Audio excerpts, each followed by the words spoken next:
আসসালামু আলাইকুম সবাইকে, অ্যাপেল মার্বেল রেডি থেকে আপনাদের সবাইকে স্বাগতম। আমার টেবিল আজকে অনেকগুলো টাকা দেখতে পাচ্ছেন।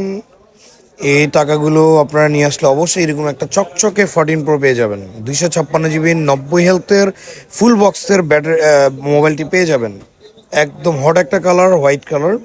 তো ভাইয়ারা আজকে ঢাকার বাইরে থেকে এসেছে, তাদের যে বাজেট ছিল সে বাজেটে 14 প্রোটি পেয়ে তারা অনেক খুশি। আর এই 14 প্রোটি ভাইরা আমার থেকে পারচেস করেছে অনলি 74,000 টাকায়, 256 জিবি ফুল বক্স। তো যারা white colour, golden colour, black colour, purple colour 14 pro নিতে চান তারা অবশ্যই আমার কাছে আসুন, যোগাযোগ করুন Basundhara city basement two shop 21 নম্বরে। তো রিয়েল ব্যাটারি পেয়ে যাবেন, অরিজিনাল বক্স পেয়ে যাবেন, ওয়াটারপ্রুফ উইথ ওয়াটারপ্রুফ সহ এই ফোনটি পেয়ে যাবেন অনলি 74,000 টাকায়। তো যারা 14 প্রো নিতে ইচ্ছুক তারা অবশ্যই যোগাযোগ করুন এবং হট হট কালারগুলো আপনারা উপভোগ করুন। Black colour, white colour, purple colour সবগুলো কালার পেয়ে যাবেন অ্যাভেলেবেল। দেখতে পাচ্ছেন কন্ডিশন।